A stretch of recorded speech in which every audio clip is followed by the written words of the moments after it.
Well, Chris, I'd like to kind of talk about cargo theft and the cargo crime problem in Canada, and maybe some secure logistics and some ideas for cargo loss prevention and supply chain security.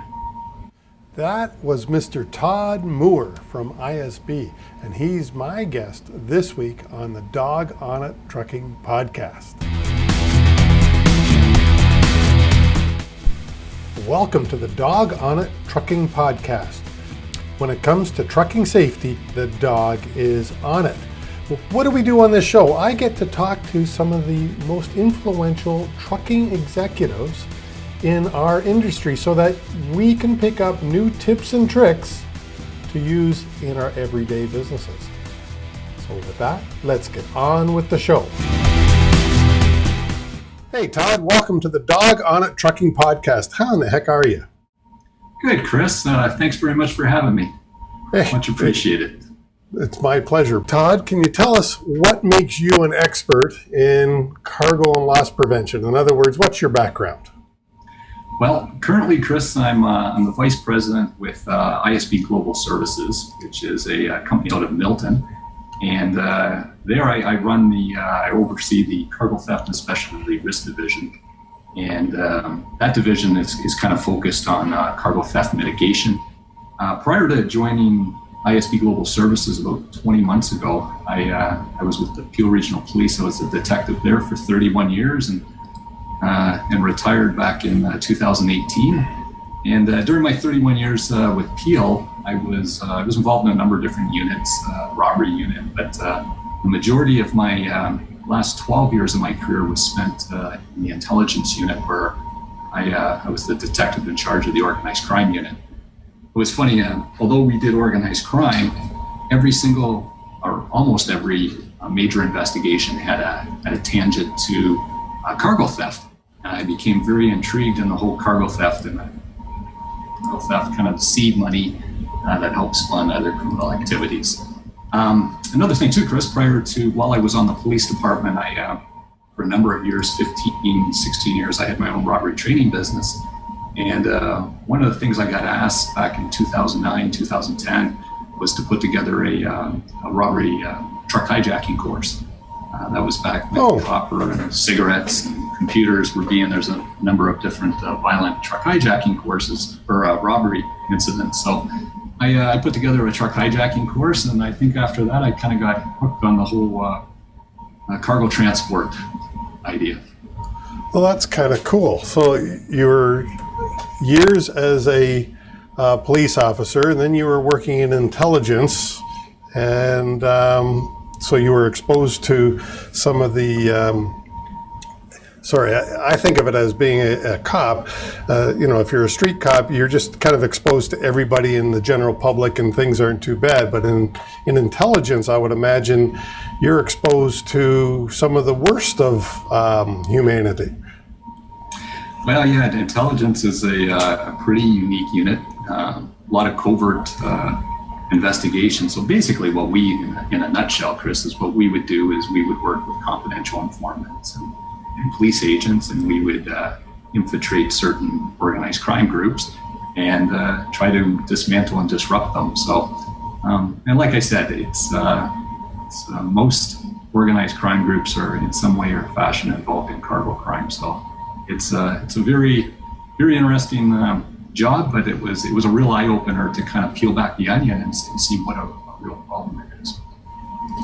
Yeah, and I know with my years at Old Republic Insurance Company, of course, I think that's where we first met, was at a symposium or something when I was still there. How long have you been at ISB now? Just under 2 years. Okay, so I met you long before 2 years ago. Yes. So I think prior to coming over, a number of different, we have met at different trucking events and security events, and Because obviously cargo theft is when I was with Old Republic and now that I'm, on my own, cargo theft is still a big deal. And well, where's the cargo theft capital of Canada? Well, that's a great question. It's unfortunately the Greater Toronto Area, more specifically Peel Region, and that's kind of the department that I spent my entire career with. But it's kind of funny if you look at cargo theft, Chris, and I'm pretty passionate about that, cargo theft and robbery. But if you look at cargo theft on a global scale, it's a worldwide problem. You look at the numbers in Europe and different methods of operation, but huge problem in Europe, huge problem in South Africa. Highest rates are in Brazil and South America. Mexico isn't so much, I like to call it cargo crime. In Mexico is not so much cargo theft, it's more truck hijacking. And then you look into US and Canada, there's basically 8 different hotspots. Those kind of 8 hotspots have been kind of prevalent for the last decade. And it's Los Angeles, it's Dallas, it's Miami, Atlanta, New Jersey, Chicago, and then Toronto. Ironically, if you look at some of the statistics, and I think you'll find this pretty interesting, 2 years ago, Canada actually had more cargo thefts. They had 621 cargo thefts in 2018. And by comparison, in the US, they had 591. Yeah. And if you broke those numbers down, 341 of those cargo thefts took place in the region of Peel. And that's just absolutely mind-boggling. And even to peel the onion back a little further, if you look at the population of Peel, it's 1.3 million. The next highest area in North America for cargo theft was California, and they had 208 incidents. So you look at the population of California, they have 40 million people. So 40 million people compared to 1.3 million. And it's a massive, massive problem in the Greater Toronto Area. And it's one of those crimes that's been flying under the radar for a number of years. And I'll be honest with you, I just think no one's really taken ownership to kind of fix the problem. The police are doing the best they can, but the problem's fixable. I think somebody's got to pick up the ball and run.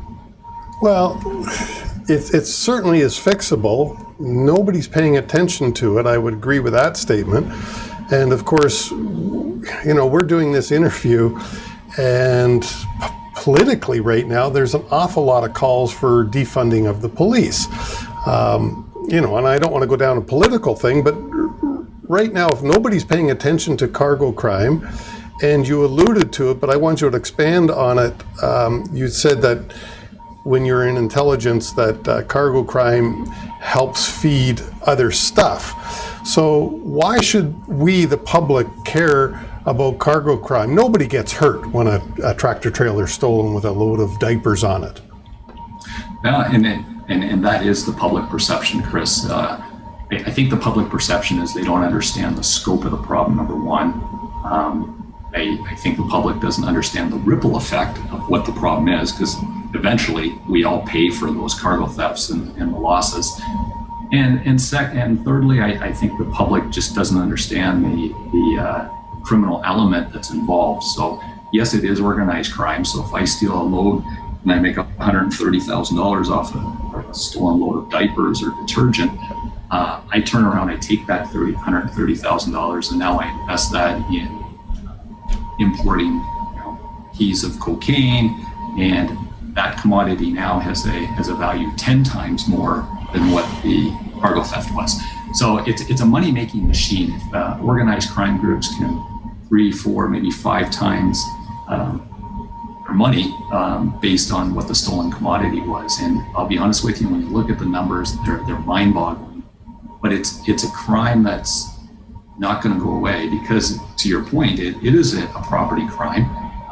People think of it as more of an insurance problem, but it's low risk, high reward. That's the term you always hear about cargo theft. And I'll be honest with you, unless you have a horrendous criminal record, because it's a property offense, you're probably not going to go to jail time. So it's kind of a win-win for the bad guys. Yeah, and I mean, again, when I look at Old Republic, when I worked there, nobody got punished if they got caught for stealing a load. As you said, risk reward.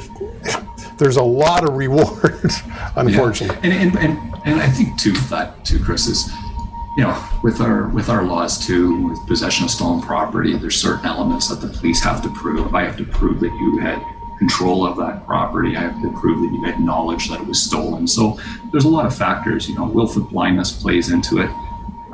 Just to go back to your point about defunding the police, and it's funny because right now, if you look in the U.S. and how the U.S. numbers have actually decreased the last 4 or 5 years, pilfering has gone up, but cargo thefts have decreased. And I think they've done a really, really good job. Those 8 hotspots that I talked about, or the 7 hotspots in the U.S., over half of those have their own cargo theft task force. So they're local, state, and federal police agencies all working together in conjunction with the National Insurance Crime Bureau. That's kind of helping fund some of these projects. And what they're doing is they're disrupting, dismantling these groups. They're working them. They know which theft groups are active and crossing certain states. And they've done a really good job tackling the problem.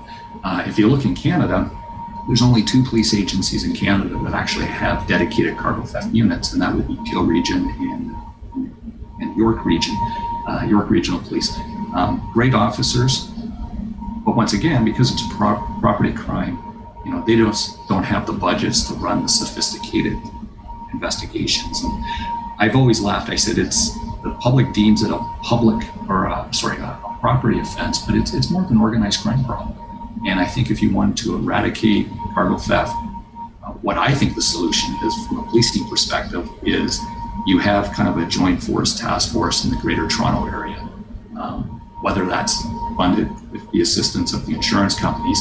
And what they do is they tackle certain groups, because there's not that many groups in the Greater Toronto area, but the groups that are involved are very active. And the Greater Toronto area is very unique, and I think our numbers are unique because we have a very unique landscape of criminal organized crime groups. So we have your traditional organized crime groups, your Italian mafia, we have South Asian organized crime, we have Asian organized crime, Eastern European organized crime, and a lot of those groups are actively involved in cargo theft. So I think it's geographically it's very unique.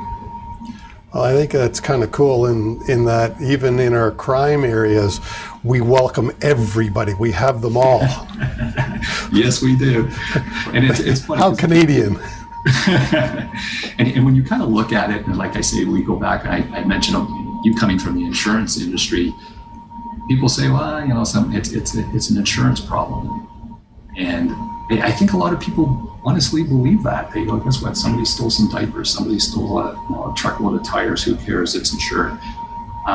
Which kind of leaves, right now, it's kind of up to the police to tackle the problem. And if you look at from a police perspective, especially with everything that's going on now globally, the police are business as well. They got a fixed budget. They have resource issues that they're trying to do more with less. They have investigative priorities. So if every unit, whether I'm in cyber crime or robbery or break and enters, every unit thinks their investigations are the most important. So it's very hard from a police perspective to get that attention on. Yeah, I mean, unfortunately, the police budgets this is many years ago, probably 10 years ago, I was around the claims department. We had a couple loads of diapers stolen. It was 2 loads. That was 10 years ago. That was $250,000 in cargo theft. And the carrier had really good cameras. It was done at night, and it was funny. I saw the video because the owner of the company invited me in, and he had turned it over to the claims department, of course, for the insurance company. But it was funny. They knew where the cameras were, and the one fella's bandana fell off his face, and as it fell off, he looked at the camera and pulled up the bandana. And the police, when they got that video, said, no problem at all. This should be pretty easy one to crack. And weeks went by, and the owner kept calling the police department, and this was in Peel, and the person who was in charge of identifying that person from the video kept saying, I'm sorry, I'm being pulled off because we had a more severe crime, a shooting or something, and they kept getting pulled off of this, as you call it, property damage or property claim, where nobody got hurt, to much more serious situations. which I believe is the right thing to do, because as much as people are saying, defund the police, I think they're underfunded, or at the very least, they don't put the funds where they're needed. Something like this, where we can catch a criminal, and they're likely, as you've said, involved in other stuff already. Why aren't we putting the resources into catching that criminal and taking them off the street? I know that's not really a question for you, but it used to piss me off. Sorry. Yeah. And it's funny you say that, Chris, because even now the 2 units in Canada that have dedicated cargo theft units are great investigators. It's old school policing, working informants, doing static surveillance. But because of the organized crime element, if you truly wanted to dismantle that, it takes money, and unfortunately, it takes money to catch bad guys. Right? You have to, you have to do wiretaps, and people don't talk on the phones now. There's encrypted apps that you can talk about. So you have to be very, very creative. It does. It just costs money to eliminate crime. And I think as the numbers continue to go up, and you've seen since 2015 cargo theft rates triple, I don't see the numbers dropping significantly, not going up every year, because it's just way too profitable. It's way too profitable, and right now we're not willing to spend the money as taxpayers because we don't see it as a big enough problem. That's my thing. So what can a trucking company do, for instance, to mitigate their losses or to make their cargo harder to be attacked or to be stolen? Well, it's funny because I think the number one thing you could do, and I'll tell you a quick story. When I was in leasing, like I said, I dealt with some confidential sources, and I had a source one time that was entrenched in cargo theft, and I asked a specific question. I said, if I was to deputize you, how would you end cargo theft? And the source's answer was GPS every trailer. All the bad guys know only the tractors are GPS, not the trailers. And I thought about that for a second. I said, that's the mindset of that's the criminal element thinking that. And I'll be honest with you, Chris, that is, if we want to put the biggest dent into cargo theft, that is the quickest solution, is GPS the trailers. And I understand why they're not. And you know, from coming from the insurance world, for every tractor, you probably have 2 to 3, if not 4 trailers. So it becomes a cost factor. Where I think, I think this is where the insurance comes in.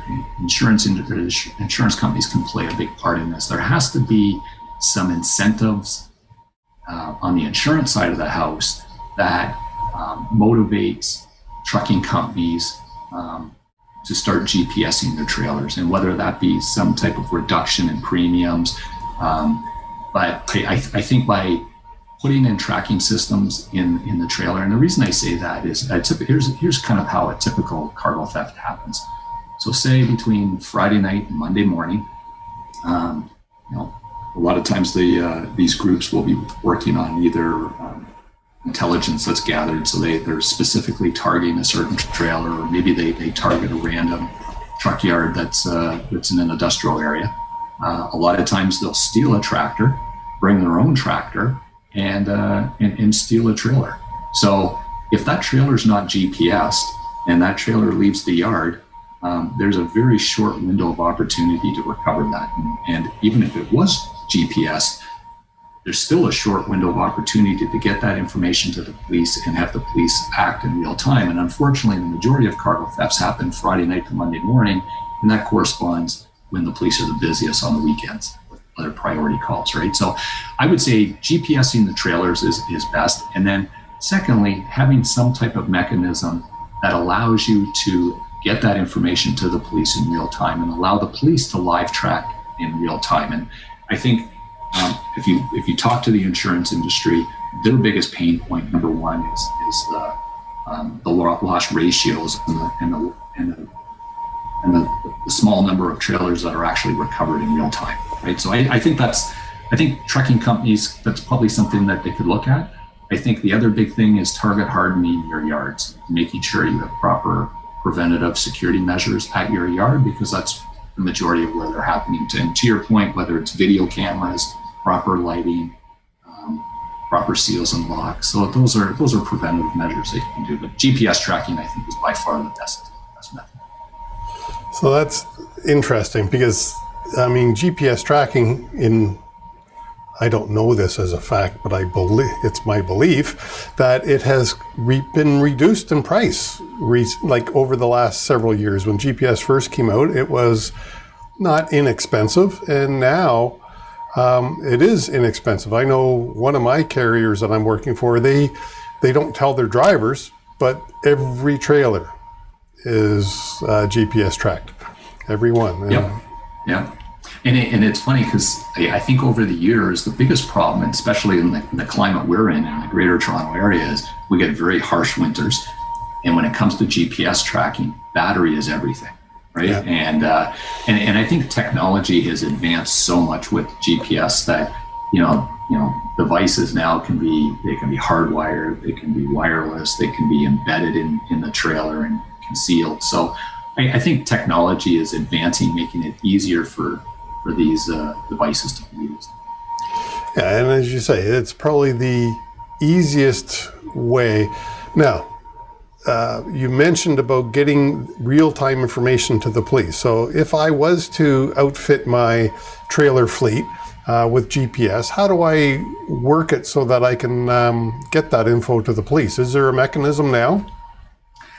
Well, that's a funny question, Chris. So when I came over to ISB and I built our Pulse cargo loss prevention supply chain security program, one of the things, so it was designed for three reasons actually, to kind of assist insurance companies with reduce their cargo losses and claims and loss ratio, kind of assist the police with, or assist insurance or transportation companies with kind of a best-in-class security program. And the third was to provide police with the necessary tools that they need to do their job better and recover more load. So right now, how it kind of works is if there's a breach of the geofence, there'll be a trucking company. Usually the fleet manager will get an alert.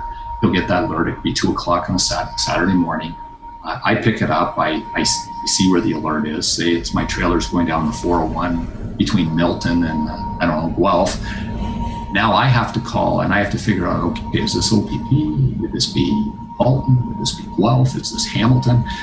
And I gotta make those phone calls. So when we built our program, what we looked, and we had the luxury of having sister companies that are into crisis risk management. So we have 2 command centers, global command centers. So we were able to do this. But what we did is we built a platform that allows us to integrate into any GPS system, and we take that information, and through our command center, we go through a notification validation process. Number one, we want to make sure it's not user error and it's a valid alert. And if it's a valid alert, we have a database of 37,000 law enforcement 911 call centers. And our operators make a call to the police agency of jurisdiction. And then what we do is we send all the asset details as well as a live tracking link to the police that allows them to forward that to the uniformed cars and live track the load in real time. So it was something that was completely missing from the market. And I think it's what I said, there's such a small window of opportunity for load recovery, and giving that live tracking ability to the police. So now when that load goes into a warehouse and it's unloaded, the police can track that history. And it's all about telling the story to a judge so you can get a search warrant so you can get that load back, right? Just like when in your claims days. Yeah. Well, no, and it's funny, I don't know if you saw the news, I believe it was just last night, the police recovered a load of PPE last night. Yeah, and something with everything that's going on right now, and personal protection equipment is really high value, high risk, because there's such a demand for it. Right? And, it's funny. There's almost people always ask me what gets stolen, and I said obviously, there's a market for anything on the black market. Willful blindness. If somebody says, hey, quote, it fell off the truck. If I don't ask, I don't know, right? And everybody's looking for a deal. But if you look at, you have your high risk commodities, like you mentioned, like PPE and other items like that. But food and drink, they're hard to trace. They don't have a serial number. And if I run a restaurant, if I run a grocery store, you know what I mean? It's just, I can flip them up. Small devices, small items like Gillette sensor razors or batteries. Those can be sold in any mom and pop grocery store or convenience store, right? And and construction materials, you know what I mean? There's, with all the construction going on, everybody's looking for wood supplies, washer and dryers. So there's a market for anything. Well, and right now, just you probably don't know, but my girlfriend is a dental hygienist, and so she owns her own practice, and we've seen N95 masks. She can't buy them. They're $20 a piece at the moment for an N95 mask, and they used to be, I think she told me, $2 or $3 before this situation happened, and now they're at 20 because you can't get enough of them, and she's required to use 5 of them a day. Wow. That would be a commodity right now that could be sold quite easily. And so I mean, companies like hers, it's hard to recover those costs because it's your personal insurance company's paying it mostly, and so it's hard to bill extra because there's contracts involved and all kinds of stuff. So anyways, PPE is pretty cool.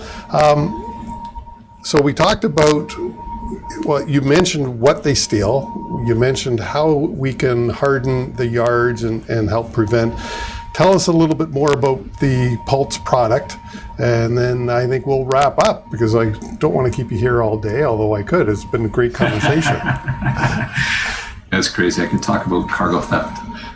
Yeah. Interesting topic, but no, with Pulse, and as I mentioned, so Pulse is kind of our unique program. It's our cargo loss prevention supply chain security program. So, and how that came about, Chris, is ISB Global is one of 4 sister companies, or where we're under private ownership by the Dalton Group of companies. And most of our sister companies are involved in crisis risk management, crisis response, duty of care travel. That's why we have these 2 crisis response centers. And ISB, we're kind of in the insurance space, we're kind of in the trucking space. So probably about 3 years ago, most of the major insurance companies are our clients, and our CEO got some feedback saying, look, the loss ratios for cargo are extremely high. Some insurance companies actually even got out of that whole kind of commercial transportation space because of the losses. And they said, is there anything you guys can put together that could help benefit some type of program? So I came over, kind of developed the program, and was kind of focused on preventative measures. So basically what Pulse is, we're kind of an end-to-end solution, one-stop shopping.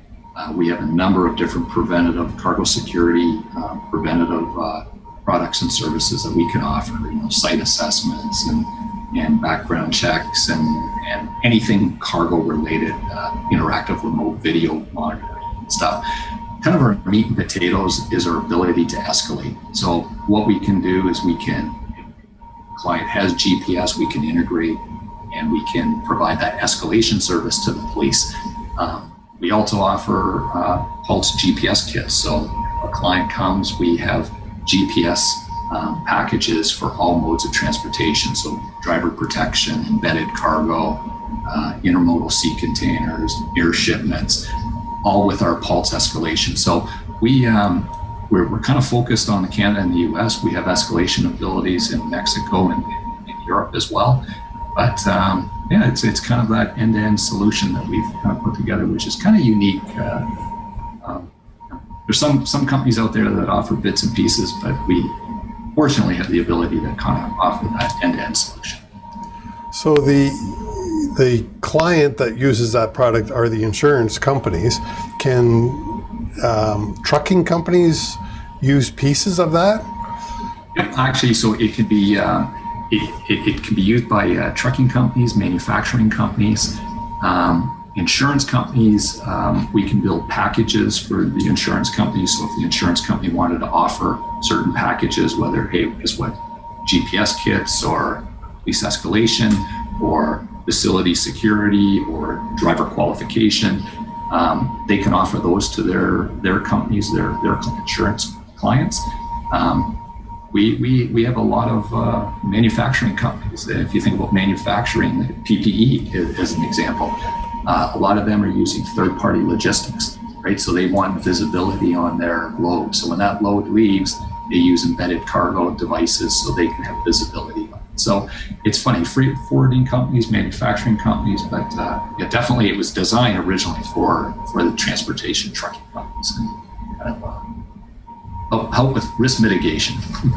Well, that's cool. I mean, because I'm not really familiar with Pulse as a product. I am familiar with MEE, making eligibility easy. I think that's the correct name. But that's, so is that part of Pulse as well? Is that one of the services? Yeah, so what we've taken, we have that service offering. So with me, so basically ISB is broken into kind of three components. We have our insurance division. We have me making eligibility easy, which is a driver qualification and onboarding drivers with abstracts and CVORs and criminal checks. We have employee background screening, which is a big division of ours, which we do all the employee background and criminal checks for rideshare companies and contractors. And then we have Pulse, with just the cargo component. But me and Pulse are very, they're integrated. Right? So we offer, as part of Pulse, we offer some of these services. That's cool. I'd say I didn't know ISB had so many different offerings. Never mind that they're part of a much larger conglomerate. I knew that you were one division, but not quite so large. Yeah, we're our companies. We have 4 companies. We're in Canada, U.S., Mexico, Brazil, and South Africa. South Africa, that'd be cool. I want to go there one day. Cape Town, South Africa. I guess I got to speak to the president of ISB and see if he can hire me and send me down to South Africa, because I don't think I'll be able to afford to go on a vacation there. But anything else? Is there anything else that we need to talk about before we wrap this up?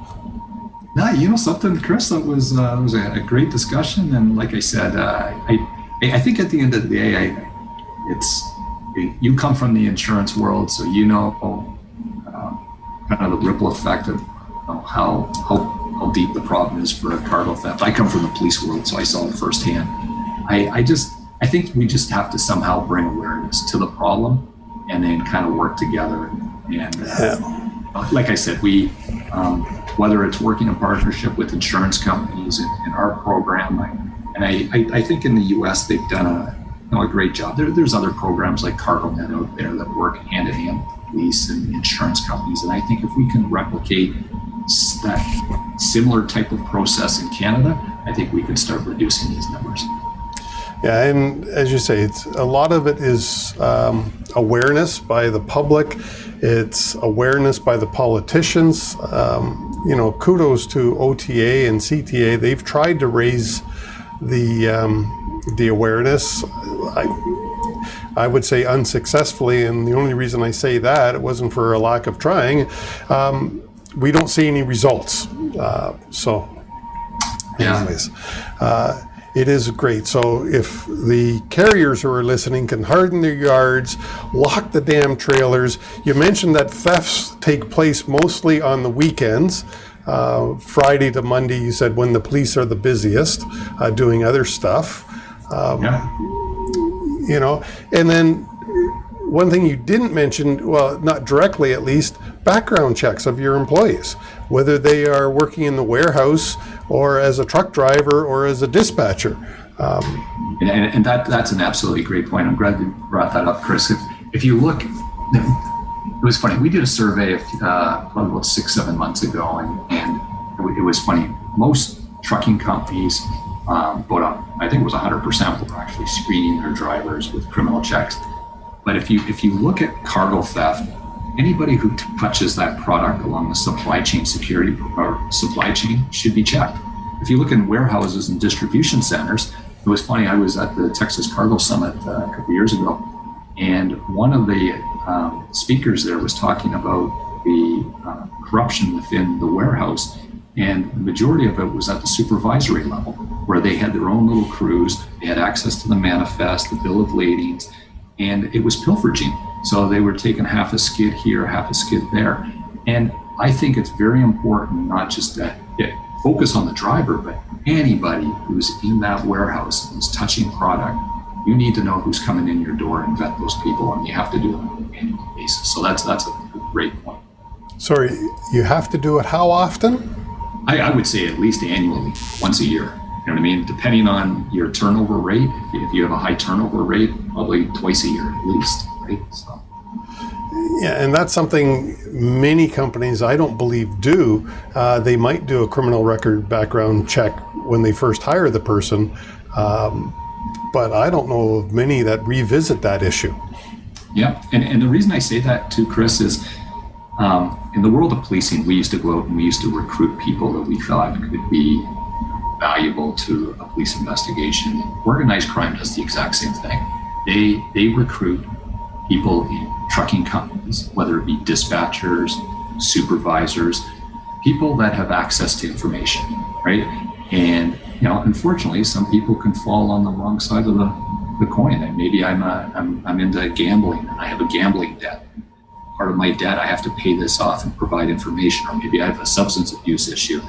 And so I think it's important to make sure, know who's working in your facility.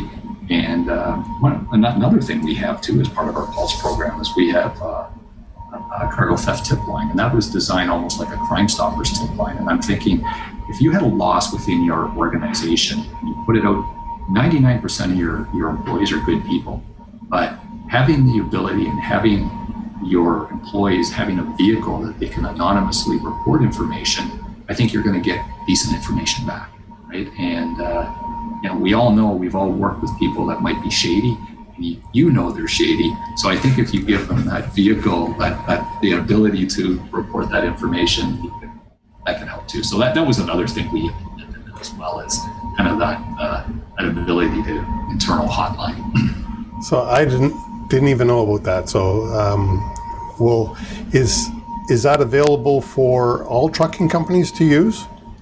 Yep. So as part of our Pulse escalation, what you get, we get the 24-hour, 24/7 monitoring of the cargo alerts, the escalation to the police.